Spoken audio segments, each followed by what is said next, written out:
जय गुरु. जय गुरु sir.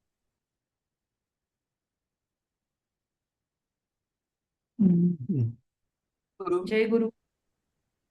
जय गुरु. पण मला वाटतं 11वा श्लोक सुरू केला होता. बलम बलवताम चाहम कामराग विवर्जितम धर्माविरुद्धा भूतेषु कामः अस्मि भरतर्षभ. तर चला ना, मोबाईल जरी घेतला ना तरी काढू शकत आपण ना. कृपा करून आता जास्त व्हायला लागले.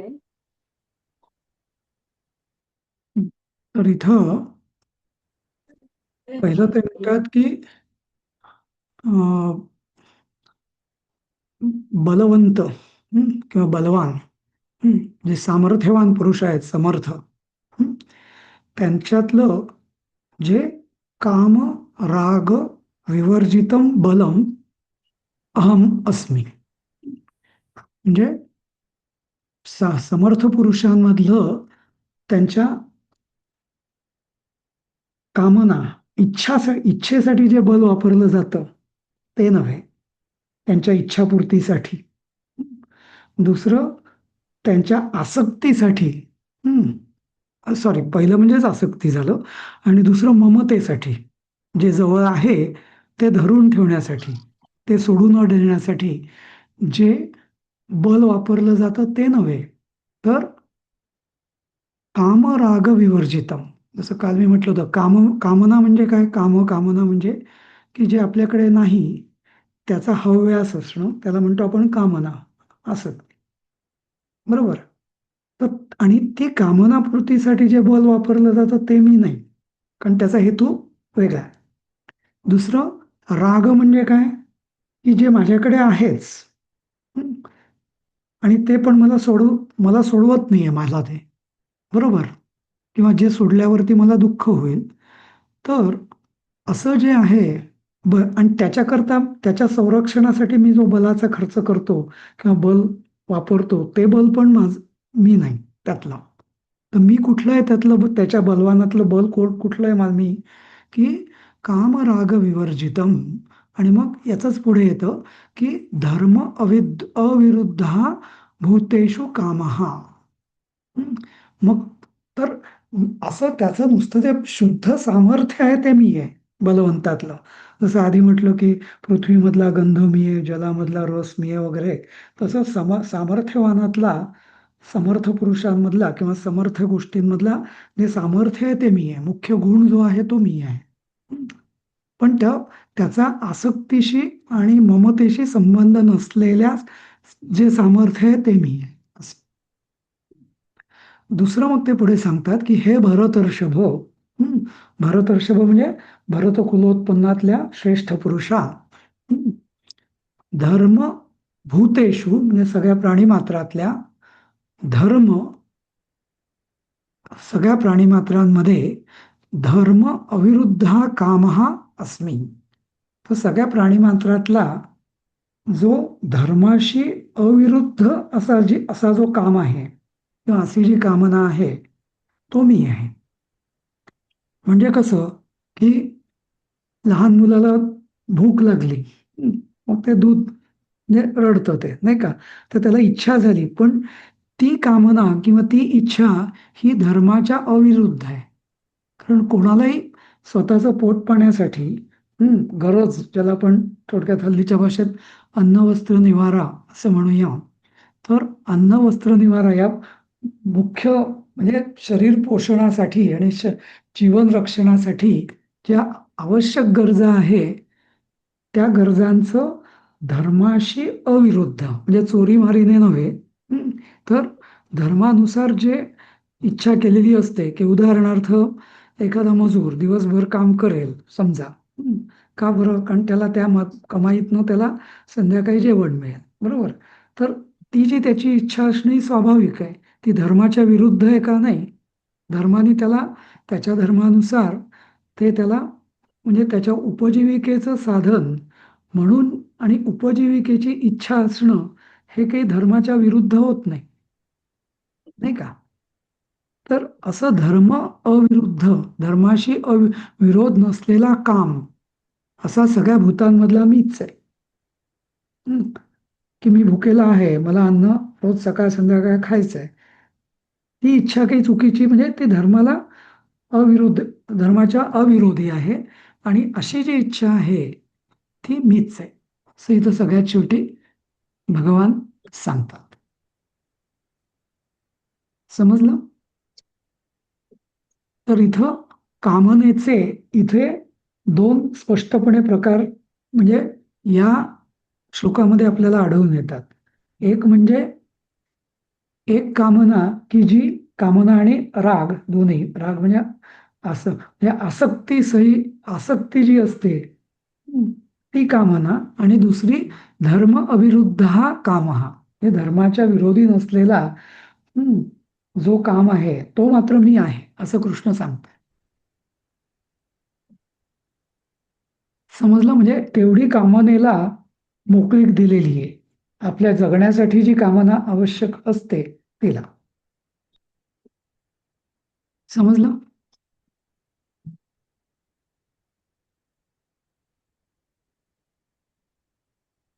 ठीक आहे. हो. हं. हा, तर पुढचं कोण वाचेल? 12वा श्लोक.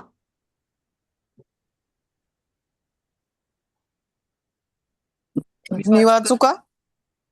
हा, वाचा. अ, ये चैव सात्विका भावा राजसास्तामसाश्च ये मत्त एवेति तन्विद्धि न त्वहन्तेषु ते मयि. तान विद्य. हा. हं, तान विद्धि, हा सॉरी. हं. ठीक आहे.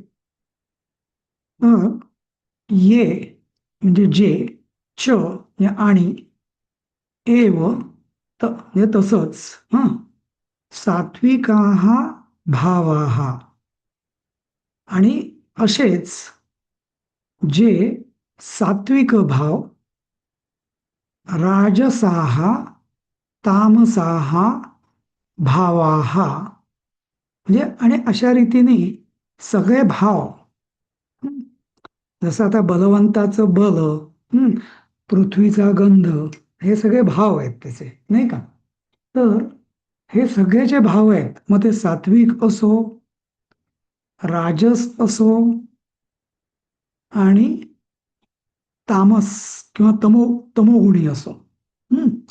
राजस म्हणजे रजोगुणापासून उत्पन्न झालेले, सात्विक म्हणजे सत्वगुणापासून उत्पन्न झालेले, आणि तामस म्हणजे तमोगुणापासून उत्पन्न झालेले, असे जे सगळे भाव आहेत ते तान मत्तः एव इति विद्धी.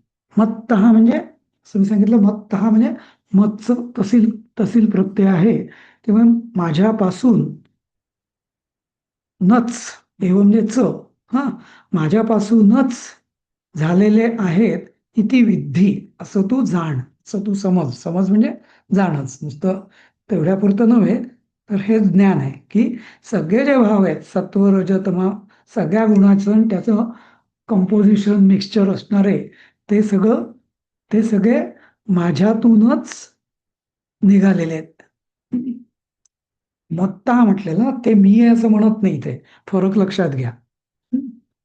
आधीचं सगळं तो मीच आहे, तो मीच आहे, त्यातलं हे मीच आहे, त्यातलं ते मीच आहे, वगैरे वगैरे म्हणत होते भगवान.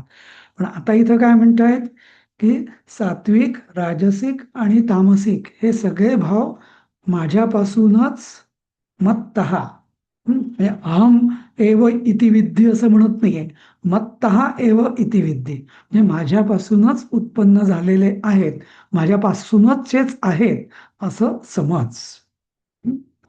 फरक नक्की लक्षात घ्या, नाही तर गोंधळ होण्याचा खूप संभव आहे इथं. आता पुढचं अजून एक कन्फ्युजिंग आहे.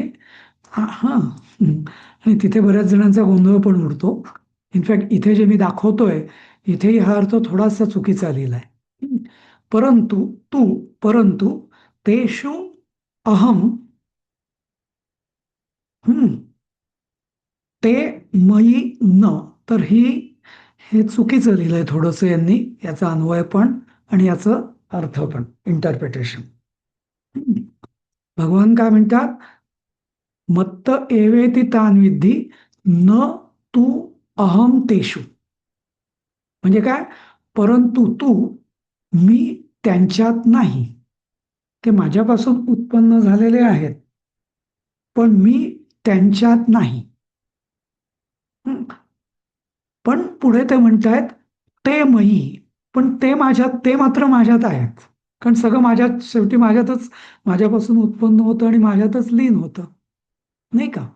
त्यामुळे ते मात्र शेवटी माझ्यामध्ये आहेत, किंवा माझ्यामध्ये आहेत म्हणण्यापेक्षा ते मला वश आहेत, किंवा मी त्यांना नियंत्रित करू शकतो. कारण सगळं शेवटी विश्व माझ्याच अधीन आहे. तर त्या अर्थाने ते मयी असं आहे. सात्विक, राजसिक आणि तामसिक भाव त्यांच्यामध्ये मी नाहीये, पण ते मात्र माझ्या अधीन आहे. पण इथं जे लिहिलेलं आहे त्यांनी या पुस्तकामध्ये, ते थोडंसं त्यांनी चुकीचं कळलेलं आहे, की न तेषु परंतु तेषु अहम और ते मयी न, म्हणजे आणि ते माझ्यात नाही, असं म्हणजे थोडंसं अर्थाचा गोंधळ केलाय. इथं अर्थ असा पाहिजे की मी त्यांच्यात नाही, परंतु ते मयी, म्हणजे ते मात्र माझ्या अधीन आहेत किंवा ते माझ्या वश आहेत, मी त्यांना नियंत्रित करतोच. असं. समजलं? पण हा न दोन्हीसाठी कॉमन असेल का? नाही, आता कसं म्हणजे आहे इथे, बरोबर आहे तुमचा प्रश्न. तर म्हणजे ते माझ्यात नाहीत आणि मीही म्हणजे असं दोन्हीसाठी न. आता कसं आहे की मी जो अभ्यास जास्त केलेला आहे तो शंकराचार्य आणि अभिनवगुप्त यांच्या प्रणीत जे गीतेचं जे हे आहे त्याचा माझा अभ्यास आहे. तर मी त्यानुसार सांगतोय. म्हणजे बरोबर, पण काही जणांनी त्याचा अर्थ थोडासा वेगळा केलेला आहे, तुम्ही म्हणता तसा. तो असा की मी त्यांच्यात नाही आणि ते माझ्यात नाही असं. पण जो शंकराचार्यांनी जो अर्थ केलेला आहे तो असा की मी त्यांच्यात नाही, परंतु ते मयी. जसं मूळ श्लोकासारखंच शंकराचार्य म्हणतात, न तू अहम तेषु, आणि मग ते मयी, परंतु ते मयी, मयी म्हणजे माझ्या नियंत्रणात आहेत, माझ्या अधीन आहेत, मला वश आहेत असं. पण शेवटी कसं आहे की विद्वान लोक कधी कधी अशा ठिकाणी, म्हणजे जसं काही काही ठिकाणी शंकराचार्य आणि बाकी आचार्यांचा थोडाफार जो मतभेद झालेला आहे तो इथं आहे या वाक्यामध्ये. पण मी सांगतो ते शंकराचार्यांच्या याने सांगतो, त्यामुळे मला जे समजलंय, मला जे योग्य वाटतं ते हे की नाही का, की मी त्यांच्यात नाही, परंतु त्यांना नियंत्रित करणारा मात्र मीच आहे, ते माझ्या अधीन आहेतच. असं होऊच शकत नाही की ते माझ्यात नाहीत, नाही का? सगळं विश्व शेवटी ज्याच्या अधीन आहे, तर असं कसं म्हणू शकेल की ते माझ्यात नाहीत? अरे त्यांना नियंत्रण मी करणार, म्हणजे माझ्या नियंत्रणात सगळं काही आहे असं, नाही का? मी मी नियंत्रित करतो की नाही हा भाग वेगळा, बरोबर. ज्याला आपण ईश किंवा स्वामी म्हणतो की त्याच्या नियंत्रणात सगळं काही आलं ना. मग अमुक एक गोष्ट, ते प्रकृती जे गुणाचे आहेत म्हणून ते माझ्या अधीन नाही, मी वेगळा आहे त्याच्यापासून, पण मनात आणलं तर मी त्यांना नियंत्रित करू शकतोच, बरोबर आहे. कारण तसं जर नसतं, हे लक्षात घ्या की सगळं जर कर्मसाध्य असतं तर मग भगवंतालाही शरण जाऊन उपयोग काय, नाही का? कारण आणि इथं हा शंकराचार्यांचा अर्थ मला योग्य का वाटतो तो याच्याकरता की ते माझ्या अधीन आहेत, आणि ते आश्वासन असल्यामुळेच पुढच्या काही श्लोकांमध्ये मग ते सांगतात भगवान, की जे मला शरण येतात ते सगळं पार करून जातात. आणि इथंच जे नैयायिक म्हणतो आपण, म्हणजे सगळं रूलनुसार चालतं, रूलनुसार चालतं, मग ईश्वराचं अस्तित्वाची काय आहे, नाही का? मग आपण भक्ती तरी कशाला करायची, मग शरण तरी कशाला जायचं? नाही का? तर समजलं ना मी का म्हणतोय की शंकराचार्यांचं मला जे का बरोबर वाटतं की इथंच भक्ती भक्तीचा पाया सिद्ध होतो की सर्वव्यापी सर्वशक्तिमान परमेश्वराला शरण गेलं तरच आपली या गुणांपासून मुक्तता होऊ शकते. आणि म्हणून तेवढी पळवाट पळवाट म्हणजे एस्केप रूट जो आहे, न तू अहम तेषु, हे न हे फक्त पहिल्या वाक्यालाच लागू पाहिजे. मी त्यांच्यात नाही, पण ते मी, ते मात्र माझ्या कंट्रोलमध्ये आहेतच असं. कारण ते आश्वासन असल्याशिवाय आपण पुढे जाऊच शकत नाही. समजलं? एक फक्त विचारायचं होतं, म्हणजे गुण जरी माझ्यापासून उत्पन्न झाले तरी मी त्या गुणांमध्ये नाही, असं म्हणायचंय का? म्हणजे हो हो माझ्यापासून उत्पन्न होय, झालेत पण मी नाही त्याच्यात. हा. बरोबर. आता एखादा जसा श्रेष्ठ पुरुष असला पण त्याची संतती म्हणजे त्याच्यापासूनच मुलं उत्पन्न होतात, पण त्याचा अर्थ मुलांनी पुढे काही जर काही कृत्य केली तर ती त्याची असं म्हणता येईल का? नाही. हम्म. समजलं ना? तसं हम्म. म्हणजे त्याच्यापासून उत्पन्न झाले, पण त्यांनी स्वतःच जर काही वासना ठेवल्या या गुणांनी परस्पर, नाही का? जसं सगळे जीव हे शेवटी उत्पन्न झाले, पण मग मग कोणी काही जीवांच्या वासना विचित्र झाल्या आणि त्यांनी मग वेडीवाकडी कृत्य करायला सुरुवात केली. मग त्याचा दोष तुम्ही परमेश्वराला देणार का? नाही. हम्म. कारण तो दोष त्यांच्या वासनेवरती आहे. नाही का? हम्म. असं म्हणून. परंतु असं जरी असलं तरी ते मयी म्हणजे तरी ते शेवटी माझ्या अधीन आहेतच असं. हम्म. कारण म्हणूनच आपण म्हणतो की भगवंता माझ्या मनातल्या दुष्ट वासना काढून टाक. मनाच्या श्लोकांमध्ये वगैरे म्हटलेलं आहे ना, मना वासना दुष्ट कामा नाही रे वगैरे वगैरे. नाही का? असं. तर भगवान आणि आपली अशी श्रद्धा हवीच ना की भगवंताला चित्तशुद्धी म्हणजे काय शेवटी तेच की भगवंताला जर मी पूर्ण शरण गेलो तर मग त्या म्हणजे मग त्या गुण आणि प्रकृती तिचं काही मग पुढे चालणार नाही. आणि पुढे याचं स्पष्टीकरण पुढे छानच दिलेलं आहे भगवंतांनी. मी सांगण्यापेक्षा आपण तेच ऐकूया, बघूया. हा, हम्म. ठीक आहे. हा, 13वा श्लोक वाचा. हा. मी वाचू सर? हा वाच आदिती. हा. प्रयत्न करते. त्रिभिः गुणमयीर्भावै एभिः सर्वम् इदं जगत् मोहितं न अभिजानाति माम एभ्यः परम अव्ययम्. हा, तसं म्हणजे कसं एक लक्षात ठेवायचं, अगदी सुरुवातीला ठीक आहे, पण शक्यतो तरी मी नाहीच सांगतो की श्लोकांमध्ये ना कधी संधी तोडायची नसते. हा, कारण त्याचा मग तो जो छंद आहे ना 8-8 अक्षरांचा आणि तो किंवा ते आपण म्हणतो 6वं अक्षर लघु वगैरे वगैरे, तर सॉरी 5वं अक्षर लघु वगैरे, ती मग ती लय बिघडते मग. हा, तर अनुष्टुप छंदात असेल त्यामुळे शक्यतो मी म्हणजे परत वाचू का? हा मी हे वाच. खालची वाक्य 2 वाचले म्हणजे लिहिलेलं. हो, अच्छा अच्छा, ते नको वाचू, वरचं वाच. हा हा. मग वरचा प्रयत्न करते. त्रिभिर्गुणमयी त्रिभिर्गुणमयीर्भावै भारवैरेभिः सर्वमिदं जगत् मोहितं नाभिजानाति मामेभ्यः परम व्ययम्. परम अव्ययम. परमव्यय. म पूर्ण आहे ना. परमव्यय. परमव्ययम. हो. आणि इथं त्रिवीर गुणमयैर भावई. हा, म्हणजे पॉज घ्यायचा असेल तर वही नंतर पॉज घ्यायचा, जरी शब्द तुटत असले तरी हरकत नाही असं. नेहमी अनुष्टुप छंद करताना सुरुवातीला प्रॅक्टिस करताना काय करायचं, एक स्वतःजवळ पेन्सिल ठेवायची आणि जिथं हो. पॉज असतो ना, त्रिवीर गुणमयैर भावै रेभी सर्वमिदं जगत, तर वही नंतर एक कॉमा टाकायचा खाली, म्हणजे आपल्याला कळतं इथे पॉज घ्यायचा आहे असं. म्हणजे सुरुवातीला असं केलं ना मग पुढे सवय होते असं. हो. ठीक आहे. हं. 8व्या अक्षराला साधारण. हा, साधारण 8व्या अक्षर. 8व्या अनुष्टुप छंद असेल तर हम्म. 8व्या अक्षरानंतर. गीतेतले सगळे कुठला श्लोक नाही आहेत अनुष्टुप छंदातले, पण 90% तरी 90 पेक्षा जास्तच असतील, 95% अनुष्टुप छंदातले. त्यामुळे तशी पेन्सिल ठेवून मार्किंग करून ठेवायचं की कुठं यती, ज्याला आपण पॉज म्हणतो, तो यती कुठं घ्यायचा आहे असं. हं.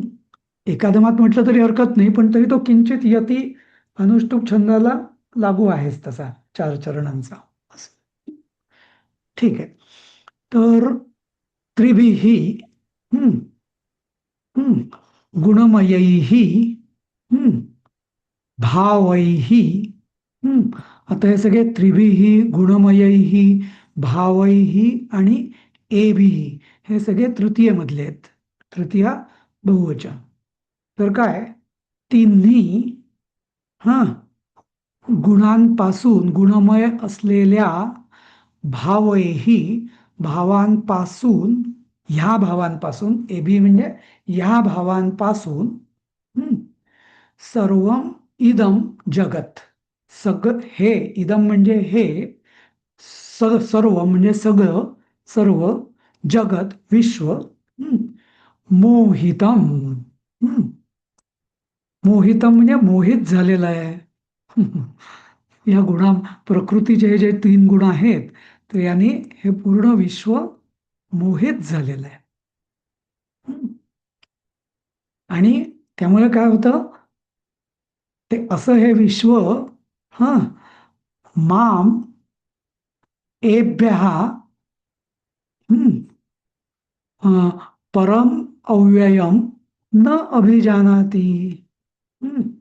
आणि त्यामुळे मोहित झाल्यामुळे मला एभ्यः म्हणजे ह्यापासून यांच्यापासून न आणि माम परम अव्ययम हे मामचं विशेषण आहे. म्हणजे मी कसा आहे परम म्हणजे सगळ्यात अल्टिमेट आहे बरोबर. परम सगळ्यांच्या पलीकडचं या सगळ्याच्या पलीकडचं आहे मी, ज्याला आपण म्हणतो त्रिगुणातीत किंवा निर्गुण अतीत गुणांच्याही पलीकडचा परम अव्ययम. जसं अर्जुनाला म्हटलेलं आहे ना कृष्णाने की तू हे वेद जे आहेत हे त्रिगुणात्मक आहे आणि तू त्रिगुणातीत हो किंवा निर्गुण हो यांच्या पलीकडे जा. तसं मी यांच्या या गुणांच्या कारण प्रकृतीची सत्ता फक्त या विश्वात चालते आणि प्रकृतीपासून हे विश्व निर्माण झालंय. पण प्रकृतीच्या पलीकडे पुढची जी तत्व आहेत त्याच्यामध्ये प्रकृती नाहीच आहे. त्यामुळे मी या गुणांच्या पलीकडचा आहे कारण गुण तर प्रकृतीपासून आलेले आहेत आणि त्यामुळे मी याच्या पलीकडचा आहे आणि अव्यय आहे. व्यय म्हणजे काय ज्याचा व्यय होत असतो. व्यय म्हणजे खर्च होत असतं जे त्याला म्हणतो आपण व्यय नाही का. आणि माझा तर काही खर्च म्हणजे मी कमी पण होत नाही वाढत पण नाही म्हणजे मी आहे तसाच आहे. तर मी अविनाशी आहे थोडक्यात. व्यय म्हणजे कमी कमी होत जाणे खर्च होत जाणे. पण मी तर अव्यय आहे. अव्यय म्हणजे माझं काही खर्च होत नाही माझ्यात काही बदल होत नाही असं अविकारी आहे मी पूर्ण अविनाशी आहे. तर अशा मला सगळं हे जगत जाणतच नाही. का जाणत नाही कारण सगळं या त्रिगुणात्मकाने मोहित झालेलं आहे. आणि याच्यात सत्वगुण पण आलेला आहे. म्हणजे जरुरी नाही की फक्त तमोगुणाने आणि रजोगुणानेच माणूस मोहित होतो, तर सत्वगुणाने पण मोहित होऊ शकतो असं. तर परमेश्वराला किंवा परमेश्वराची शक्ती न जाणण्याचं मुख्य कारण काय तर या त्रिगुणात्मक प्रवृत्तीमुळे हे सगळं जगत मोहित झालेलं आहे आणि त्या मोहामुळे ते मी त्याच्या पलीकडे आहे हे ते जाणूच शकत नाही असं. समजलं. असं उदाहरण द्यायचं तर देता येईल की जसं मी लहान होतो अगदी तेव्हा मला आठवतं मी तर पाहिली होती आगगाडी रेल्वे 6व्या 7व्या वर्षी किंवा त्याच्या यादी असेल. पण माझ्या वर्गात बरीच मुलं होती की ज्यांनी आगगाडी कधी रेल्वे गाडी कधी पाहिलीच नव्हती. तेव्हा त्यांना कधीतरी मला अजूनही आठवत बोलताना की म्हणजे आगगाडी जेव्हा पुस्तकात त्यांनी बघितली पहिल्यांदा तिसरीत वगैरे त्यांना आगगाडी म्हणजे काय तर कसं दे कुड नॉट इमॅजिन. त्यांना समजायला खूप त्रास पडला. आणि मग मला आठवतं एक कोणीतरी मुलगा कुठेतरी दूर 50 किलोमीटरवर एक गाव आहे जिथनं रेल्वे जात होती तिथे जाऊन आला आणि तो म्हणाला अरे मी आगगाडी बघितली. त्याला एवढा आनंद झाला. पण म्हणजे जोपर्यंत ती जाणत नाही बघितली नाही कारण ते त्याच्या विश्वामध्ये रेल्वे गाडी, रुळावरनं चालणारी गाडी ही नव्हतीच कधी, किंवा फार कशाला. आपल्यालाही दूरचित्र अगदी लहानपणी दूरचित्रवाणी असं काही असू शकेल अशी कल्पना होती का कधी? नाही. किंवा बऱ्याच गोष्टी आधुनिक काळातल्या, नाही का, मोबाईल बिबाईल या सगळ्या, नाही का, की जे महाभारतात जे वाटायचं आपल्याला ते सगळं काल्पनिक वाटायचं, नाही का, की संजय सांगतोय धृतराष्ट्राला इकडे युद्ध सुरू आहे आणि त्याला दिव्य दृष्टी मिळावी. पण आज आपण सहज कन्सेप्च्युअलाइज करू शकतो की असं होणं सहज शक्य आहे, नाही का. पण सगळ्या जगताला गुणांच्या पलीकडे असं काही असतं हे जाणूच शकत नाही, कारण आपलं डोक्याची कल्पना किंवा कल्पनाशक्ती फक्त गुणांमध्येच चालते. सत्व रज तम यांच्यामध्येच चालू शकते, त्याच्या पलीकडे जाऊच शकत नाही. हम्म? तर इथं कृष्णाने आता जे आपण म्हणतोय ज्ञान विज्ञान योग, तर आधी त्यांनी 12 श्लोकांपर्यंत हे सगळं जगत कसं निर्माण झालं, स्थूल जगत हे प्रकृतीपासून त्रिगुणात्मिका प्रकृतीपासून निर्माण झालं हे सांगितलंय. पण 13व्या श्लोकात आता त्या ज्ञानाची पुढचा टप्पा तो सांगतायत. आतापर्यंत आपल्याला आपल्या कल्पनेला समजेल इथपर्यंत काहीतरी आपण कन्सेप्च्युअलाइज करू शकत होतो, पण आता ज्ञानाची पुढची अवस्था सांगतायत. अजूनही विज्ञानाकडे गेलोच नाही आपण, पण ज्ञानातच, की सर एक आता विचारू, हा हो म्हणजे आपल्याला जेव्हा एखाद्या साधू संतांचे किंवा अगदी गजानन महाराज म्हणा किंवा कुठलेही असे स्वामी त्यांच्या हम्म, ज्या लीला सांगतात किंवा त्यांनी किती साक्षात्कार किंवा असं म्हणतात ना की हम्म, त्या स्वामींनी असं केलं आणि मग विहिरीला पाणी आलं, मग ते हम्म. आपण असं म्हणू शकतो की कसं काय असं होऊ शकतं? म्हणजे आपल्याला असं वाटतं की हे कितपत शक्य पण आहे, हे खरंच आहे नाही का, नाही, तो काही तो एक काल्पनिक विषय, गोष्ट तो आहे? तो नाही नाही, तो एक विषय झाला. पण तरी तरी मुद्दा काय उरतोच, की आपली सगळी कल्पना ही त्या भौतिक गोष्टींवरच आधारलेली असते. हो तर भौतिक म्हणजे जे दिसतं, जे आपल्याला दिसतं, ऐकता येतं, बघता येतं, स्पर्श होतो, तिथपर्यंत आपली कल्पनाशक्तीची धाव जाते. मी त्याच्या पुढचं म्हणतोय, जसं म्हणजे आपला सगळा मुद्दा कुठे आला, या अध्यायाचं प्रयोजन काय, तर आत्म आत्मचिंतन म्हणजे काय, परमात्म्याचं चिंतन म्हणजे नक्की काय, नाही का. 6व्या अध्यायाच्या शेवटी हम्म. आपल्याला तो प्रश्न पडला होता ना, की आत्मचिंतन म्हणजे नक्की काय करायचं. प्रश्न पडला नव्हता, म्हणजे आपल्याला सुचलंही नव्हतं तेवढा, पण जे काय होतं, नाही का, तर आपल्याला ते वाटलं होतं, नाही का. हे म्हणजे तो लॉजिकल, पण त्याचं नेक्स्ट स्टेप ती होती, की म्हणजे नक्की काय करायचं, बरोबर. तर त्याच्याकरता हो ज्ञान विज्ञान योग आहे. आणि ज्ञानविज्ञानामध्ये आता म्हणजे आपण फिजिकल पासून ऍबस्ट्रॅक्शन कडे चाललोय शास्त्रामध्ये, ज्याला म्हणतात. हं. की जसं आम्ही इंजिनिअरिंगमध्ये म्हणताना नेहमी म्हणायचो की मेकॅनिकल आणि सिव्हिल, तेव्हा 3च ब्रँचेस असायच्या. हां, की मेकॅनिकल आणि सिव्हिल निदान काही गोष्टी तरी त्यातल्या बहुतेक सगळ्या गोष्टी दिसतात. पण इलेक्ट्रिसिटी किंवा इलेक्ट्रिकल इंजिनिअरिंग हा असा प्रकार आहे की दिसतच नाही काही. इलेक्ट्रिसिटी जाते जाते म्हणजे करंट फ्लो होतो म्हणजे काय, व्होल्टेज म्हणजे काय. तर तसं म्हणजे बरोबर हा शक्ती आहे दिसते. बरोबर मेकॅनिकलमध्ये वजन शक्ती दिसते, फोर्स वजन उचलणं. पण इलेक्ट्रिसिटीच्या हा शक्तीची कल्पना करू शकतो का आपण? नाही. तसं नाही तसं हा. तर तशी बरोबर सर हा विचारायचंय, हा ज्ञानेश्वरांनी जे ज्ञानेश्वरीत सांगितलं म्हणजे ते दोरीला साप समजणं, जो काही तो दृष्टांत दिलेला आहे, तसं हा हे सर्व जग भासमान आहे असं यांना या श्लोकात सांगायचंय. नाही नाही, तो विषय आधीच संपवला त्यांनी. ओके.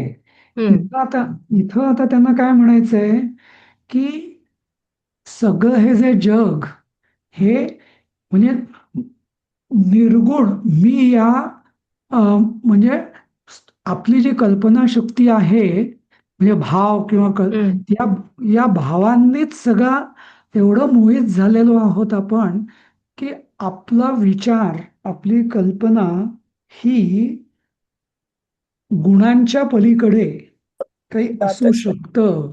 हे कठीणच आहे, कन्सेप्च्युअलाइज करायलाच कठीण आहे. हम्म. हा जसं जसं मी तुम्हाला एक उदाहरण देईन. तुम्हाला जर मी म्हटलं की ती बादलीत बादलीत पाणी भरलेलं आहे, ती बादली आणा, तर आपण काय म्हणू? कोणीतरी उचलेल, कोणीतरी आणेल, एखादी मशीन येईल ती आणेल, हा, एखादी सायकल असेल त्यांनी आणू शकेल वगैरे, इथपर्यंत आपली कल्पना चालते. अगदी आपण म्हणू जास्तीत हो जास्त आपली कल्पना म्हणजे की तुमचं अ, काय म्हणजे काहीतरी मशीन तुम्हाला आणेल. पण तुम्ही म्हटलं की मी इथे विचार केला आणि ती बादली माझ्याकडे आली. हे तुम्ही कल्पना करू शकाल का आपण? हं? नाही. मा माझा हम्म विचार केला मी आणि ती बादली माझ्याकडे आली, जवळ आली.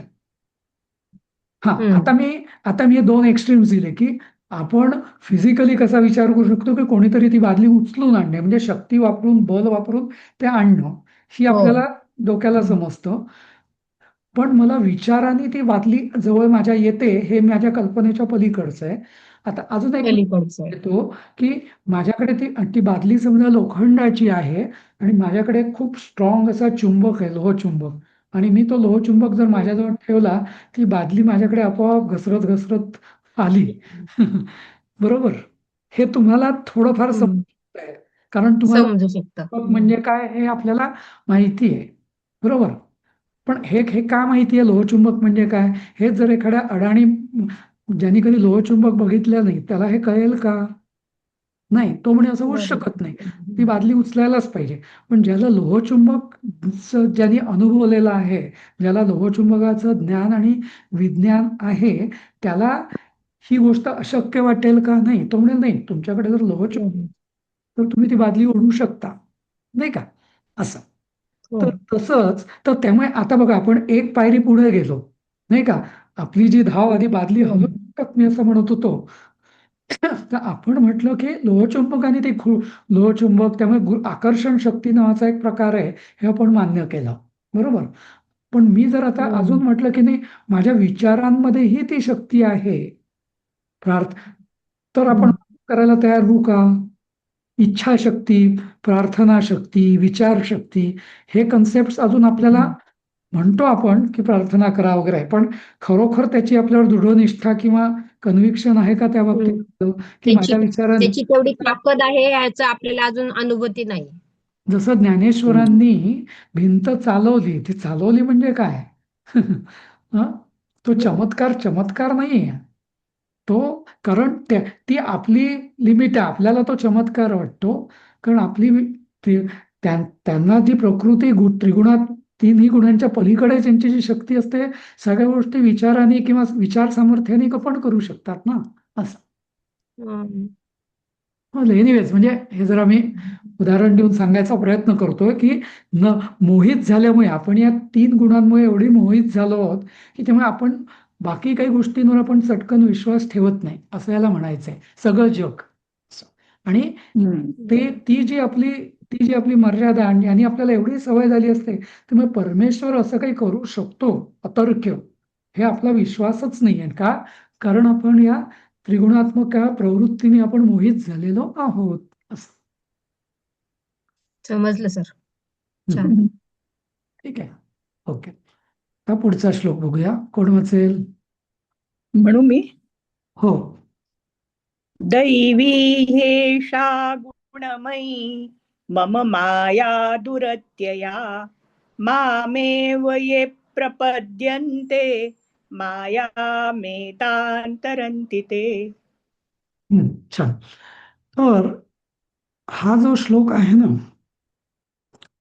हा मी म्हणेल की भक्ती मार्गाचा हा जणू पाय आहे, हा श्लोक. हम्म. की एवढं सगळं, आता याचा अर्थ बघूया आपण. दैवी ही एषा गुणमयी मम माया, म्हणजे काय? की ही आणि ही, कारण की एषा म्हणजे ही गुणमयी माया, म्हणजे ही माझी गुणमयी ही जी माया आहे, आता ही सगळी प्रकृतीपासून हे जे विश्व निर्माण झालं हे गुणापासून झालं. प्रकृतीचे जे त्रिगुणात्मक जे आपण म्हणतो सत्व रज तम, त्यामुळे यालाच काय म्हणतो आपण थोडक्यात मायासृष्टी म्हणतो. मायासृष्टी म्हणजे काय, जसं सगळं हे सत्वरजतम गुणांच्या बॅलन्सवरती चालतं. सत्वरजतम नंतर त्याच्यापासूनच आयुर्वेदामध्ये मग कफ रज वात पित्त कफ वगैरे वगैरे गुण आले, मग त्याच्यापासून पंचमहाभूत आली वगैरे वगैरे. तर हे सगळं जो विश्वाचा पसारा जो आहे तो या गुणमयी आहे, आणि म्हणूनच या विश्वाला मायासृष्टी म्हणतात. समजलं? मायासृष्टी म्हणजे काय? कोणी विचारलं मायेची व्याख्या काय, की जी जी गुणमयी आहे ती माया. जिला गुणांचे नियम लागू असतात ती माया. तर अशी ही गुणमयी जी माया आहे ही पण दैवीच आहे. आता ही दैवी आहे म्हणजे काय, ही पण अद्भुतच आहे, ही काही सोपी नाही आहे. पण तरी या मायासृष्टीतले जे नियम आहेत ते तिला लागू असतात या विश्वात. आणि ही दुरत्यया म्हणजे तिला क्रॉस करणं किंवा ओलांडणं खूप कठीण आहे. बरोबर? या कारण आता आपल्याच लक्षात येत आहे ना, की आपण विचार करू शकतो का अजूनही, की पाण्याने भरलेली बादली मी फक्त विचार केला की ती माझ्याजवळ आली, नाही का? पण असं होतं. आता म्हणूनच याला म्हणतात मायासृष्टी.